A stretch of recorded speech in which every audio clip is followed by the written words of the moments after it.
Welcome to the Black Belt Barber podcast, the first and only podcast about entrepreneurship for barbers and professional of our beauty industry.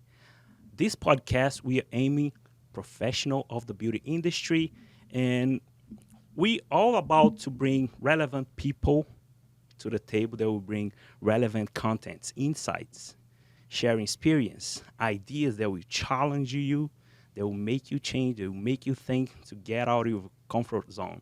So today, guys, I have Iman. That's how you say Iman? Iman, close enough. Iman. Yes. So I have a very special guest here today. She's going to be sharing her story, her journey, her experience as an entrepreneur, as a barber professional, and also as a coordinator at a barber academy. So Iman, who you are, I needed to know who you are. Whoever's are watching us, they want to know who Imers are, what you do. You have a brother and sisters. What your background? Share with us. Okay, cool. So I was born in South Florida. I moved away to Tallahassee for maybe 3 or 4 years for college. Then I came back down here and I was lost for a few years. Didn't know what direction I was going to go in life. I was working at Home Depot. And then I just decided to try barbering school because my cousin used to have me cut his hair, but not to use the trimmers or the razor. So I just thought I could, cut every kind of hair. And once I got to school, I realized that it was totally different what I expected. It was a lot of book work. It was a lot more hairstyles that I needed to know. And I would say that the first week or two that I was there, I decided that I wanted to be an instructor and not necessarily a behind the chair barber. I didn't want to spend my whole career doing that. Awesome. Yeah. Do you have sisters? I do. Brothers? No brothers. I just have two sisters. Have two sisters? Yes. That's cool. I have 7 brothers. I Wow. mean, actually 6 brothers with me. Wow. 7. Nice. No sisters? No sisters. Wow. Do you have you married? I'm not married. Not married? No. Why you thought about not being behind the chair and becoming an instructor? What was in your mind when you made that decision? I would say that I have to have a variety of things going on in my life, and just sitting behind the chair, it takes a lot of discipline and a lot of structure. And I just don't think that overall that fits my personality to be doing that, day in and day out. So. And how did you find your first job as an instructor? It was easy, it was difficult, they asked you for previous experience. How was it? So it actually just fell in my lap. So literally, I finished school in June or July of 2016, got licensed. And then the instructor, when I was in school, he said that they were looking for an instructor. And a few months later, which you're supposed to be out of school be licensed at least for a few years before they can hire you. But I guess I just, came at a really good time, and they allowed me to work as a junior instructor. And then eventually, once I got my 2 years, I was able to advance to, be a full-time instructor. Well, a senior instructor. So what is when you are a coordinator there, right? Like you said. Yes, the education coordinator. Or education coordinator. What is the exact role? What you do? All right, so basically, I don't know if I should say this, but I'm basically a glorified slave. But Okay. no, but I work, so it's only one other person in the education department besides myself. So we just ensure that it's flowing smoothly, that the students are getting online to do their work, that the instructors have everything that they need, that any events are coordinated. Just anything education is in my department.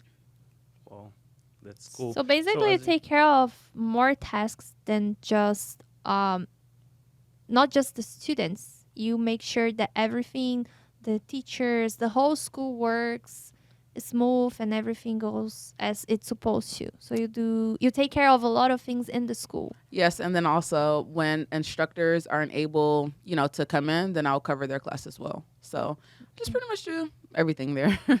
You see, you took that route, like being an instructor. Yes. But that's another branch of the barbering industry that a lot of people think just about a barber just got hair or do beard, but that's something else that people could be doing. It could be a coordinator, an instructor at a school, teacher, could be cutting hair at home, could have their own mobile barber shops, and franchisees, barber shops. Definitely.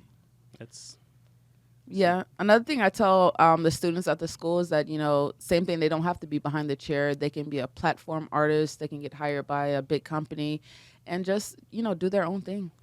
The world is literally, and right now in the barbering industry, it's like a perfect time. You see a lot of barbers are getting sponsored by Babless. They have their own clippers, trimmers, everything. So it's a great time to be a barber. and there's a lot of opportunities out there in our industry nowadays, Definitely. even more than 20 years ago when I started. So you also have another business. Yes. What exactly is that, and how they help barbers? All right. So What's the benefits of it? All right, definitely. So the company is called the Virtual Barber.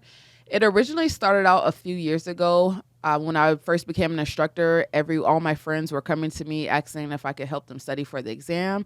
So basically, I couldn't be there for everyone physically at the same time, but I could be there for everyone virtually.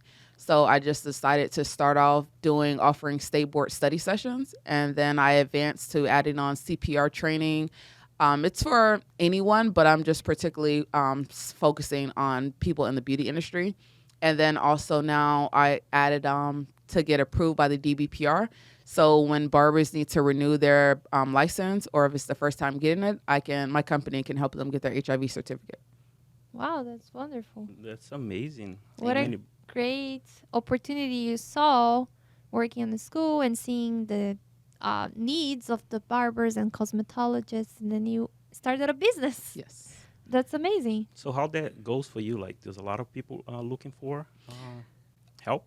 So, yes. So I originally, when I first started, I really didn't push the business. It was kind of just like, my friends know that I might be doing this, but eventually now, actually, as far as January, that's when I officially started pushing it, creating the Instagram and really putting myself out there. So right now I have gained some traction, and I have had a few clients. I would say on a weekly basis, I probably just get a few clients. It's a start, and I definitely anticipating, like you all said, everything takes time. So being patient. We always start from somewhere, and definitely you are helping people, And also as an entrepreneur, our duty is to serve people, solve problems, be resilient, have a vision. So that's our duty, Helping people, I think, is the most important thing in an entrepreneur's life, Definitely. It's funny because actually, even on my Instagram, I changed one of the captions on there to say that I'm here to serve, because I really do believe that. I just want to be an aid to just the barber community and just to help it push it forward. Because when you started 20 years ago, barbers got slacked. It was definitely not, it was a frowned upon, industry. And now people are finally starting to respect it. And I just want to be a part of that movement. Well, me too. Now it's the best time to be a barber, actually. Mm-hmm. It's been the best, I think, since the profession exists. This is the best time to be a barber. Yes. With everything involved, with the technology, that you can expose more yourself, your work. Mm-hmm. And also, I think there's a lot of people like teaching online courses on platforms for free. So I think that's the best area. Definitely. And I have a phrase here that I love, and I need to speak this out. I believe that being an entrepreneur is seeing the problems and creating solutions for them. What do you think about that? I definitely think that that's my mantra as well, that I definitely live by that. That's how you created the solution for the problem of people needing help to pass the state board test, and also needing help when they need to renew their license, right? You saw a problem and then you found a solution. Oh, I can help. Yes. And I would say another thing that helped is once I actually started doing the classes. So actually while I'm at work, I just took it upon myself to help the barbers because basically in working in a school, you have to meet like certain, I guess, quotas. Like a certain amount of students have to complete the program. They have to get licensed and they have to get placed in a barbershop. So everything works together. So I just decided to make sure we continue to meet our quota, that I would help the barbers. It's something that I was already interested in doing. So once I really started doing that and devoting myself with it, to this day, I haven't had anyone that studied, attended more than 2 study sessions that failed the exam. So Wow. yeah, That's so I That's impressive. amazing. yeah, Great so result. so that's what definitely motivates me to keep going. Let me ask you about this quota that you mentioned. So schools have to have a certain percentage of students that pass the test and get employed and start working. Yes. What happened if they fail? What is this percentage? So for every school is different. But basically what ends up happening if they miss it for the first year, they go on probation. The second year, they probably risk losing their financial aid. And then most people can't afford to pay, between $10,000 and $20,000 out of pocket. So they end up losing a bunch of their students, and then the program ends up closing down. So Wow. I didn't know about that. Did you know about that? No, No, I didn't. it's- That's a it's- class for me here. I'm learning. yeah, it's actually crazy because when I came from instructor to the educational coordinator side, like everything now makes sense. When we were just thinking that our bosses were just on us just to annoy us for no reason. It all makes sense now. So Wow. It's like you have goals that you have to reach. mhm. If you don't, the school loses the financial aid. And Yeah, honestly, I thought running a school, because I actually probably my first 6 months in school, I'm like, yeah, I'm gonna own a school too. And then as time goes on, I'm like, this is a lot to do to be able to run a school and keep it open for a while. the owners of the school you work for, are they barbers, hairdressers, or no? They're just like people They that invest. that invested in this business because they saw a good opportunity. Okay, so I work at Florida Barber Academy. It originally started out in Pompano Beach. I want to say the year was 1999. I hope I'm not getting this wrong. But it originally started out as a family-owned business. And then some years later, I'm going to say around 2014, 2015, the business was sold and the current owners are not beauty professionals. Do you feel like not beauty professionals run the school better, or you think beauty professionals have a different eye to run the school? I would say I definitely think it helps to have a background in the beauty industry, but I would say ultimately it depends, because I'll say this: I'll see some schools who have no beauty background at all, and they're basically just running it like a machine, like just numbers, numbers, numbers all day. And I see also some schools that are still family owned, and the students like being there. Everything is running good. And then I also know of another school that the owner was in the beauty industry, but still running it as a machine, a business. So I would say it helps, but ultimately it's just the owners, where is their heart at in it. Yes, I agree with that. Totally. Um, what do you think could be different in our industry? That's a good question. I'm going to say for starters, for more barbers to become licensed, because I think that since the barber industry is gaining traction, everybody just wants to all of a sudden overnight become a barber. They don't want to go to school. They just want to literally walk in a shop the next day and start being a barber, get their own suite. So I think that we need to change that, because school is here for a reason, for people to learn correct sanitation, to learn proper haircuts, you can't teach customer service, I would say, that is really instilled in you. But I would say everything besides that, it's here for a reason. Is 900 hours now in Florida? It's 900 hours in Florida. Oh, okay. You know what I felt? I felt like in the few schools that I went to, I felt like the barbers, they work in the morning, and then they might go to school at night, and they felt so tired. And should be like less hours. What do you think? They could like minimize the hours for the barbers get the license, because other countries like the Latin American countries, for example, Argentina, UK, even in Europe, barbers over there, they don't need license to work. And I see the professionals there, since they have so much competition, people there, they don't have the license, but there's a lot of workshops, a lot of educators, and there's so much competition. The barbers, the professional, they are highly skilled. It doesn't mean they don't go to school. Yeah. They Right. just are not required to have get a a license. If I'm not mistaken, I think Alabama is the same way, that they don't necessarily have to get licensed. What do you think about that? I would say that ultimately, the most important things, which is sanitation. Even side note that when the pandemic first happened and barbershops closed down, like I was really shocked that we were closed for so long because we practice sanitation more than probably almost any other industry. But I would say as long as they understand that and just really are not negligent with using sharp items, I feel like it's okay. So many like kids that I know, and since I'm working in this industry, I see like young kids finishing high school, and they kind of lost in the direction that they want to go. I think my would help if it's let me explain. If you're trying to buy a gun or get or buy a drink, Hmm. it's cheap. You just have to need an ID. I don't know if it's that very harsh for you to say, but it's very easy to go get a gun, buy a gun with just your license. I think it's over 18 years, but it's very hard to get a license to work and become a professional. Have a career. So what do you say? I would say personally, I think that Florida has the easiest requirements, especially at 900 hours, and then also for the restricted license, 600 hours.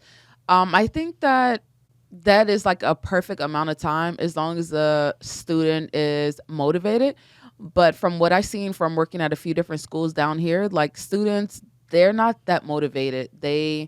Even if it's what they really want to do, they're going to come a few days out of the week, not every day. They're not, I don't know, maybe they just don't have the discipline. And it's funny, maybe it's just an American thing because I've actually met students from other countries, and like I could tell the difference. Like those are the ones that come every single day, and like they want more and more and more. So maybe it's just a American education system thing problem. Wow. What's the difference between the barber and the restricted barber besides the less hours to become licensed? What else is different? All right, so for the actual exam, it's a difference in questions. The full is 100, the restricted is 30. But as far as what you're able to do with the license, the restricted, you can't do any chemicals at all. So no colors, no perms, no relaxers. Just haircut and beards, basically. Pretty much, yes. That's the difference. Why schools don't offer the restricted? A lot of them don't offer the restricted barber program. All right, so restricted is like a whole nother beast because let's just say that you're a small school, since let's say the curriculum, everyone essentially is following one curriculum. But once you get to the portion where you're doing chemicals, which is a few chapters out of the book, now what are you going to do with those students? So either you're going to have to hire someone else to come in. And a lot of schools just don't want to do it. Every school that I've seen that at least offered the program at some point, they stopped offering it. You can, but literally, even if you go attend a 900-hour program, you still can go and get your restricted license. But just as far as offering the program itself, I think it's just too much trying to do two programs and this within the same program, if that makes Yeah, sense. it does. Yeah, I noticed the schools don't offer usually the restricted barber program. It's either barber or cosmetology. There is no option for the restricted barber license. And I was Yeah. wondering why. What you would if there's someone wants to start their career now as a barber, what would be your advice? What would be the first step they could be taking? I would say definitely research your schools. Probably a lot of people don't know this, but before you actually enroll in a school, most schools have an option where you can actually sit and observe the school for one day. And I would say definitely do that and make sure that it's a place that you feel comfortable in. It's not necessarily based on the instructor or anything, but maybe it just doesn't fit in with your personality as well.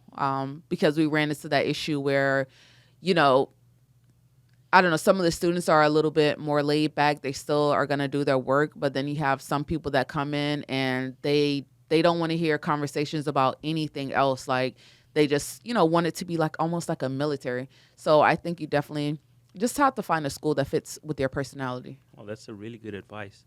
And I would give that advice to barbers too.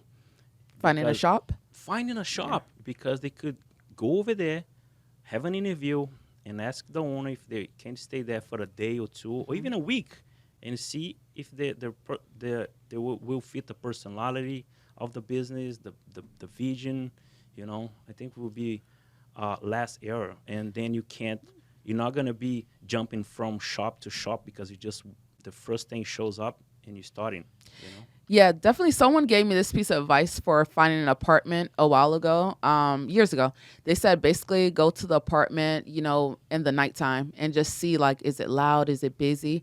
And I would say the same thing for schools. Like if they're open day and night, go in when they're at the peak during the day, go in at the night shift. If it's a lot of traffic and stuff, you can kind of tell what you're going to get yourself into. Yeah, I didn't know schools offer this option that you can actually go there and watch a class for a day. Yes. That's really cool. Yes. So you see if you like the environment, the teachers, the students, the whole vibe. How free are the schools to adapt the program? So if I want to open the school, I understood that we have a lot of regulations, things you have to follow, but how free is the school to add things? I know they're not supposed to remove anything, but what about adding more practice or more hours? Is the school free to do that or no? You have to get basically approval from the accreditation agency. So as far as like federal funding is concerned, like the government will not cover a program if it's under 600 hours. So that's why those programs are at those hours. And also, I would say that as far as the curriculum is concerned, still schools have to submit everything. You just can't kind of do your own thing. Like if you're getting, I'll say federal funding, the government has the right to know everything that you're doing at all times. But if you're just, a small mom and pop school that is cash only and has no intentions on ever getting federal funding, you can run it however you want to. But you still have to follow the hours though for the state. Oh, okay. And then you're still subject to them supervising you. Let's say the DBPR, for instance. If you don't get federal funds, what's the difference in terms of how much they will be supervising and making comments on what you should do or should not? So basically, if you're not getting federal funding, the only thing you have to abide by is basically whatever the hours are for the state. But other than that, it's pretty much a free fall for things. You can, but that's the thing. A lot of schools, to me, it only makes sense to want to get federal funding. So most schools are going to already operate within that to one day with plans on getting federal funding. So, and it's a little process in itself. It takes about 2 years from like the day you apply. Well, you have to be open for 2 years first, show financial responsibility. And then from there, you can start applying, which takes another 2 years to get funding. Interesting. So all schools had to operate for at least 2 years before they can even consider having federal funds, right? Yeah, it's funny because I was actually just telling a caseworker that the other day. But I was like, yeah, trust me, it will be a lot more schools around here if you can open up on day 1 and day 30, you got funds. Yeah, that would be crazy. But let's say 900 hours, for instance. So if you're not seeking federal funding, you can have a school and provide the possibility of students applying for their state license in Florida. Yes. Actually, I do want to recant a little bit when you asked about DBPR. So, and actually the Barber Law book, there actually is a section that tells you how many hours a student has to focus on each subject. But other than that, you can pretty much tweak it as much as you need to, but you still have to at least follow that by DBPR. But other than that, everything else is pretty much a free fall. Interesting. Very interesting. You want to say something? Yes, because I was waiting for you. How do you feel about hands-on practicing for the students? You feel like they are ready for the real world to start a barbershop, or they need more hands-on in practice? I would say no matter what school you go to, I feel like it still only prepares you for the basics because ideally you probably won't be cutting until you're about 3 months into the program. So basically, let's just say the program is, let's just say 7 months or so. And let's just say that you even start cutting after 2 months. You got 5 minutes, or I'm not 5 minutes. What am I saying? You have 5 months to master cutting. So I definitely don't think that you will be prepared in the sense you can do basic things. I also even know some shop owners like the rookies. They basically separate them by junior and senior level. So all the ones that have been there under a year, they give them very simple haircuts, very simple shaves. But the longer that you've been there and you move up, you pretty much, the haircuts are at a different price. And then also they have more range of what they can do. But I definitely don't think any school prepares you only because of the timing. Wow. So these 900 hours, how many hours are dedicated to practicing haircuts and shaves? And how many hours are more theory, sanitation, laws? It's like 50%. No, I would say that it's probably, I'm going to say give or take, it might be more theory work than actual practical work. Yeah. We feel like in real life, owning a barber shop, it's barbers that just left school, they don't feel the confidence to come and perform a haircut. They feel, oh my God, am I doing this right? Sometimes they don't know how to get the fade right because they have trouble with the lines. So we feel like they don't get enough practice, at least to be confident to say, I got this. Let me do a haircut. So maybe some more practice would be good for them. So they're more prepared for the real world, for the real barbershop vibe. We even offered that to schools here, so I could go and help the school, like adding more Hands-on. practice, hands-on. Cool. We did offer that. I will remember that. Another thing I would say for students to do is, when you get out of the barbershop, when you get out of the school, you're not just going to have clients waiting for you. It's a hustle. You have to go out, pass out business cards, network with people. So I would say if you start that in school, start getting as many clients as you can in school. Like there's no limit on that. The schools do charge the person for coming in, like, less than $10. But at the end of the day, I mean, even if the student is really serious about it, then, they can even pay for the cut themselves. And just bring in as many people as you can. Sometimes even schools will have competitions about who can bring the most clients in 1 month. And, the students, I just say that I guess schools don't really focus on work ethic too much. And I think that's what's lacking. It's not necessarily the skill set. It's just work ethic. Yeah, that would be great if the schools had more education about that aspect, right? Mm-hmm.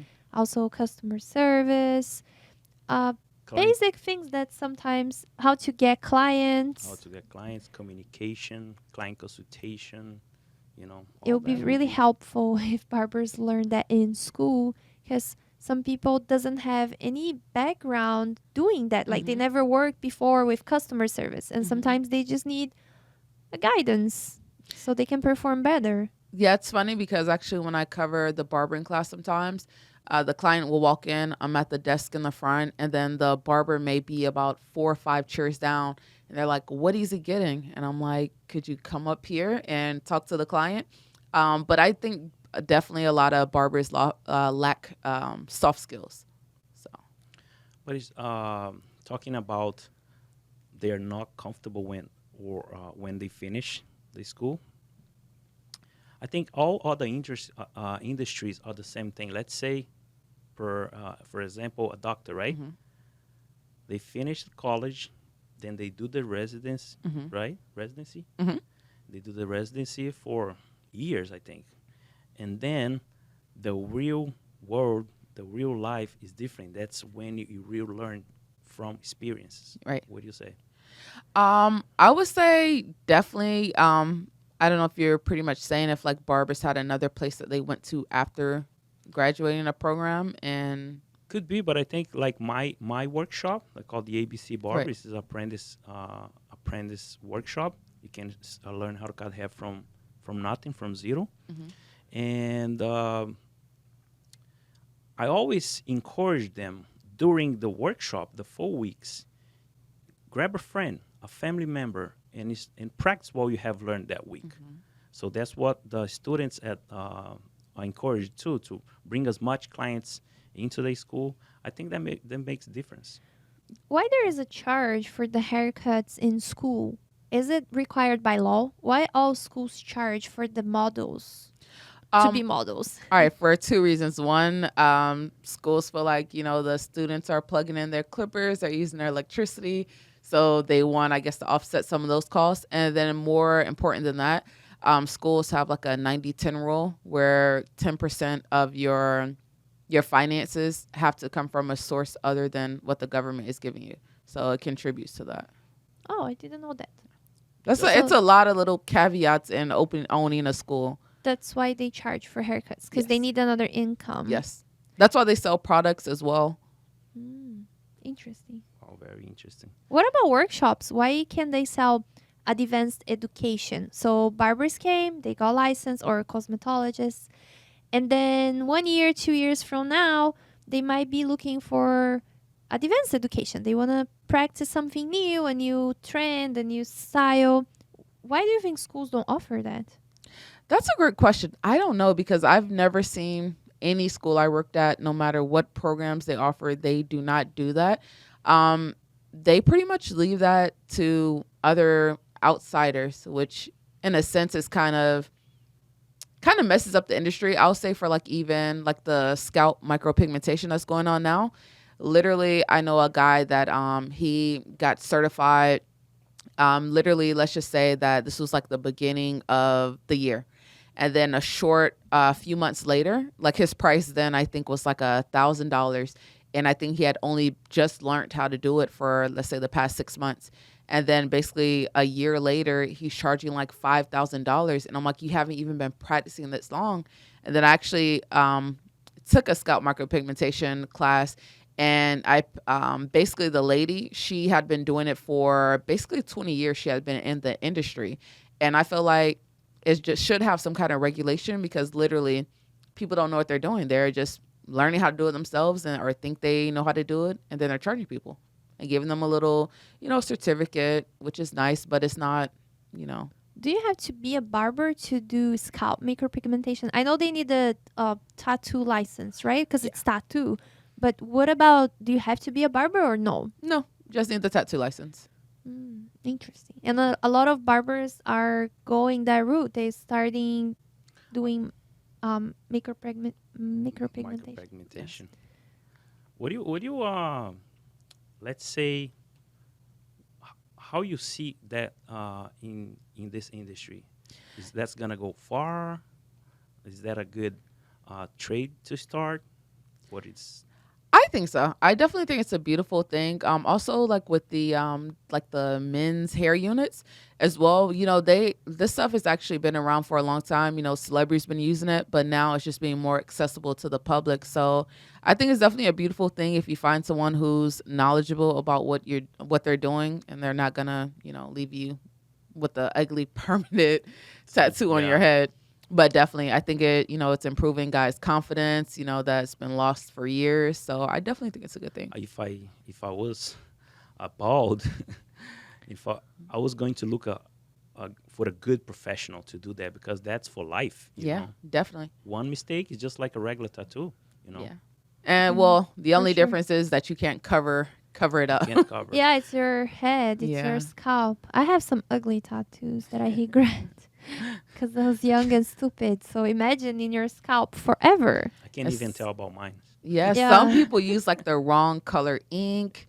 It's a lot to it. So it's honestly something that I don't think that people should just jump in, just start doing it. They should really educate themselves for years, or at least. Wow. I think some barbers jump on it because they think money. it's more profitable, right? One day of work, I can make $2,000 instead of cutting so many hair behind the chair. So maybe they just go for the money. I definitely think so. And they don't study. Not everybody. Yeah, no, not everybody. But some people might be jumping from cutting hair to doing micropigmentation because they think it's easy money. They might think it's easy, which is not easy. My line of thinking is to focus in something that I am good, that will serve and help other people, because once you're good in one thing, you become a master. It's like just the soccer player. Hmm. The player that plays in all positions doesn't play nothing, doesn't play good. Hmm. The goalie, he plays well because that's his position, that's his master, that's Right. what he masters. Definitely. So, Ima, tell me about the backstage. What goes behind the scene at school, at the academy? When the students enroll, what is the routine? They go in, what time, the hourly, they have to be there. There's two shifts or three, I don't know how many, one. If they have a student's book, what guidance they have there, what kind of materials they have to have, what the school offers Okay, to the cool. student. So yeah, there are technically three shifts. Well, I guess we could say two. There are two full-time shifts, which are in the evening and in the day, and then there is one part-time schedule, which is just evening only. The students right now at the school that I'm currently at, it's a hybrid school, so they do part of their work online, and then the other part it's hands-on, it's on campus. So technically, if they wanted to be home, while let's say, just for example, that the instructor was doing theory from let's just say 9 in the morning to 10:30 in the morning, then basically that student has the option of being home and doing theory by themselves, teaching themselves, but then they have to physically be on campus for the hands-on part because That's interesting that COVID helped that, because I think you can answer that before the DBPR would not allow, or the education department, I'm not sure, would not allow them to do that way, to do virtual. And now because of COVID, they had to. And then people can study the theory by themselves, which is, I don't think is that difficult to study the theory, the laws, the sanitation, and then they can come to school for the practice, for the hands-on. well, I would say for a while, it was a little bit of a hard time to get it, but I would say this was probably, I know a school that they've been doing it for like the past years. They had a hybrid program. And they were actually, I guess, one of the first people in the state of Florida, one of the first schools to get it approved. But schools just didn't want to do it. Like a lot of schools were stuck in the old times, stuck on the traditional way, being there on campus. Even now, some of the instructors that have, been in the industry for 15 plus years, they fight tooth and nails. They will ask, "Can I get a paper exam?" Like, no, it's online. The student has to. Even some of the students, they're older or just have never really worked with technology. And the same thing, they're asking me, "Oh, could you explain this to me again?" Which I don't mind. I'm just all about making it more efficient. So literally in every classroom, like I created like a well, not a slideshow, but a printout, step by step about how to work the program. But yeah, it's just people aren't just getting with the times. But now it's a lot more schools are actually making that transition. But when we were shut down for COVID, I think the accredited agencies, or the Department of Education, that's when they initially gave everyone temporary approval. And then if you decide to keep it after that, you just had to do the proper applications. Do you think they are outdated a little bit because they were not seeing where the technology, where the world is going, and then COVID made them like either you do it or you do it. There is no other option. Do you think COVID made this process of them seeing things in a different way faster, and now they accepted the fact that we can do remote, why not? We can do virtual, why not?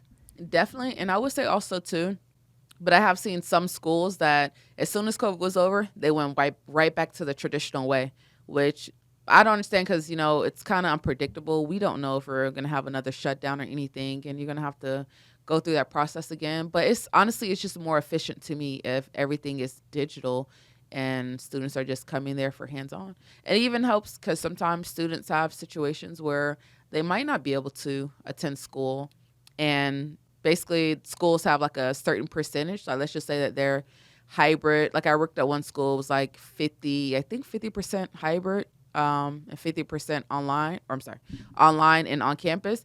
And literally the students, they had the option to stay home for 2 days out of the week and come back for the other 3 days.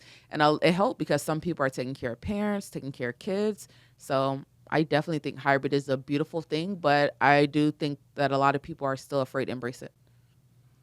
We have the same resistance of clients when we first opened the barbershop. About you were saying about the student, right? Mhm. They were resisting to go like learning online. You were Mhm. saying, and we have the same resistance when we open the barbershop and we apply the software, the Mhm. booking software. People was like, I don't know how to do this. I want to talk to Tico. I want to talk to Mhm. to someone, but I can't do this online. So it's so hard. So now the COVID makes everybody move faster towards the direction of the digital area that is here. Mhm. You know, what do you say? Excuse me. It's all good. I would say that definitely it is just the fear of the unknown. People just been doing things their way for so long, or afraid that they are not going to understand it. They don't want to even, or they might attempt to understand how to book an appointment online, but it just might be too difficult for them. Especially with no guidance, a lot of things in life are difficult. So I would say that just watching a 5-minute video on YouTube can really make a big difference. Make a But big difference. people, yeah, I don't know, are just not really willing to put in the effort. Now, there are Yeah. some people that it will definitely take them a lot longer, especially like older clients. But still, nonetheless, I think we should all be moving forward. Yes. Progress, right? Progress, Technology. Let's technology. The embrace digital it. world is here, Right. so we can't be stuck in the past. It's over. Past is over. Do you have any student in particular that you can't forget? Something happened. You create a significant memories on you with that student. Something that or bad or good or bad. I would say, I hope it's good. yeah, no, I would say definitely most of I would say most of the students that I encounter, since I'm not no longer a full-time instructor. I still meet all the students, but I'm not really interacting with them on a daily basis.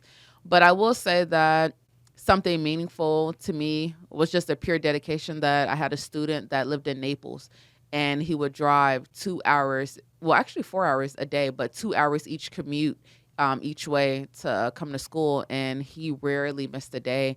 Like that always stood out to me like that. That was super inspiring. I think the most the ones that put most effort is those, because I had a kid from Boston. He Mhm. stays with me for 4 weeks, Mhm. and I think he missed one day because of some emergencies. Mhm. But and also I gave away scholarships, right? I gave away 7 scholarship, all each of the students, every single one. They never lost one day Mhm. of the class. So Nice, that nice. that makes me like think and be grateful, you Mhm. know. Definitely.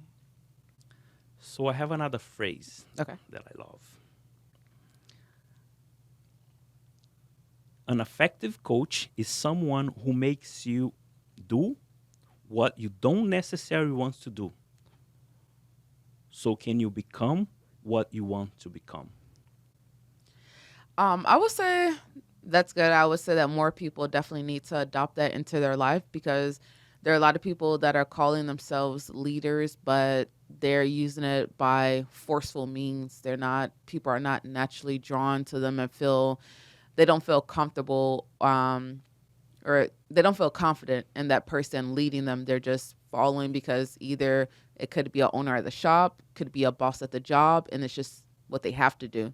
But I definitely think that a real leader and a real coach is someone that will definitely just make you look within yourself to do better. You think that is skill or a gift for the coach, the teacher, the educator? I would say that it could be a little bit of both, because I'm going to say it has to be within you already, but sometimes people just need a little bit of coaching, a little bit of training. Sometimes life experiences make people view things differently, and that you'll see that those natural coaches will start emerging from a person. So I think, it can be taught, but ultimately I think the most important thing with everything in life, it just depends on where your heart and where your mindset is at. Like, what do you want to do? So. That's what I was about to say. You have to have a heart to really, the real feeling of helping people. Like inside of you, the feeling of helping people should be bigger than anything else. To be a coach, to be someone that will be inspiring, motivating others, you have to really have this heart. Like, I want to help this person and help change their world, help change their life. And I think barbering does that because a lot of people that can't find, let's say, quote, a normal job. Let's say you have a criminal record. Most jobs will not accept you because they do background check. Right. But to work in a barber shop, we don't do criminal check, background check. So I think barbering gives opportunity to people, or sometimes you don't have the financial aid to go to college and spend hundreds of thousands of dollars in college. And barbering, it's not that expensive to become a barber, and you don't need crazy expensive tools. You just need a few clippers, shears, and a lot of you have to be willing to go through the process and learn. But I think it's a profession that can accommodate people that otherwise would not be able to work doing something else, which is so beautiful about it. Yeah, and I would say too that coming from someone that did both, I think that, let's just say back when it was 1,200 hours or even now to 900 hours, I think it takes more dedication because you have to show up 5 days a week. Compared to being in college, you might have classes only 2 or 3 days out of the week, stretched out over months, versus compressing all this in a year's time frame. Like, that is a lot of commitment. And to me, I think it definitely outweighs going to college for a few years. And definitely, like I said, as someone who went to college first, I definitely wish that I would have probably went to, a beauty school first. I still am very thankful for the experience that, I had with it. I think it definitely made me a well-rounded person. But I would say that we should try to embrace going to beauty schools more, But again, it was such a frowned upon, industry for a while. It's just basically, barbers and stylists are just people that they can't get a job. They can't do anything else. So this is all they can do. But I definitely think that now it's changing because you see a lot of barbers. They actually, in the schools, I'm seeing like a new trend. Like, it's a lot of barbers that are enrolling that have bachelor degrees. Yes. Wow. I think we are in an amazing industry. This industry gives opportunity to many people that are low income, and you don't have to spend years, like she was saying, like to become a police officer or firefighter. It takes a lot of time and money, and the industry gives opportunities to who those is. I have I noticed that in as a barber, I noticed that there's a lot of barbers dyslexia or ADHD, and that doesn't necessarily is our how do you say, what's the word? Being a barber is being an artist. We can do so much with, If you have one thing to say, one opportunity to say, give an advice or say something that will help and impact whoever are listening, a barber or any profession in the industry, what you would say? I would say that find out what really makes you happy, what part of this industry. And again, like I said for myself, that it wasn't being behind the chair. What makes me happy is when I help people get their license and stay licensed. So I would say stay true to that. The money will come. Don't worry about that. And I would say don't keep putting off, tomorrow, what are you going to be doing? Because when I originally had this vision, I feel like I could have been a lot further now. But so I say just don't put it off.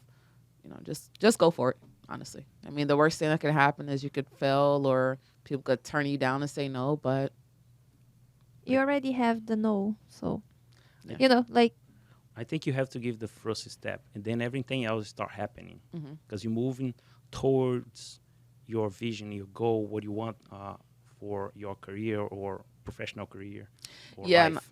I actually listened to this motivational speaker. His name is Les Brown. He's been around for like forever. But one of the things that he talks about in one of his videos is that basically you have to live out your dreams and your gifts. It was like because you don't want to imagine that, when it's all said and done and you're on your deathbed, and that basically if your dreams and your vision were to come visit you, that basically all that died with you, that no one got to see the greatness that you had. And sometimes it could be someone needs you, what you're putting in this world, they might need that for themselves. So Wow, there's a lot of people listening, and this come with exactly with the subject. If we focus in being part of the solution and the action doing our part, instead of complaining about everything, and the beauty industry will be much better. definitely. Right? Yeah. I actually have another saying that when people are just having, chaos and confusion going on, and they're just continue to point out like, oh, well, you did this wrong, you did that wrong. I just say like, okay, we identified the problem. Like, what is the solution now? So just to move past that. Yeah. Everybody talks about the problems, but just a few people would say, oh, I found this solution could be helpful. So talking about the problems, just pointing problems, let's say, for instance, in the industry, beauty industry, it's not going to take us nowhere. So what are the solutions? Let's be part of the solution. Let's move in direction of doing something to change. If there is something wrong, what can we do to fix it? How can we do better instead of just complaining? It doesn't take us nowhere. We learned that in a hard way, and now we impose that in our company. Just if you bring some problem, but you all as well, you're gonna have to bring the solution, Right. because you're not putting weight in other people's shoulder. Let's bring the solution to the table. And I would say another thing that I've recently started doing for like a few months now, and to me, I think it actually works. But every morning, I just give myself positive affirmations to get my day started. And at the end of that, it basically says that the goal is to see people through and not to see through people. So see how you can help people and not how you can just point out their flaws. So and that it really helps, especially sometimes being around difficult people. It definitely, if you don't have your mindset switched to that you're gonna always be positive, it can really weigh you down. do you feel like you're an amazing person? Um, You are. I appreciate that. I feel like, yeah, I would say overall, I would feel like that, I'm proud of the person that I am. I can see you like to help people. Also, you took one of my classes that tells you you are humble, that tells you you're looking for to grow. And I applied for the scholarship one too. Oh, yeah? Did I you did. apply? I did. I didn't know that. You know that? No, I didn't know. I don't remember seeing your name Oh, there. wow. Yeah, I do. We had a lot of people applying. Yeah, I know. I know you guys did. It was so fun. Yeah. The I seen the scholarship videos and it looked really good. The documentary is about to come out. to be released. Nice. release. Nice. Wow.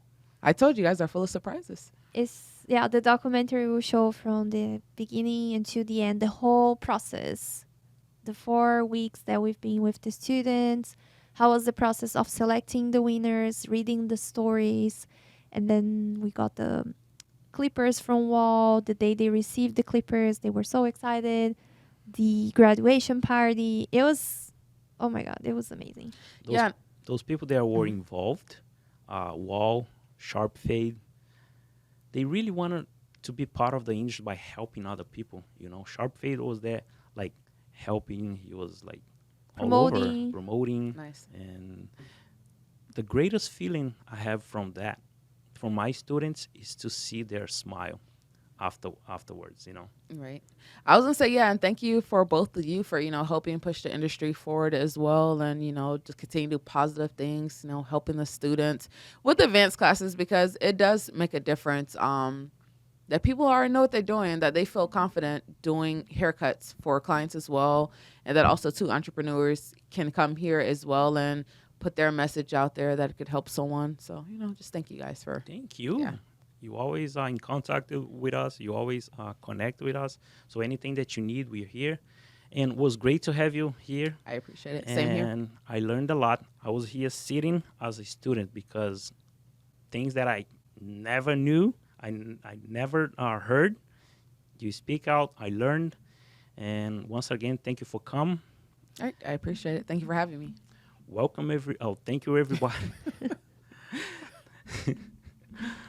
Thank you everybody to watch the Black Belt Barber podcast, the first and only podcast about entrepreneurship for barbers and professional of our industry. Was a great class here today.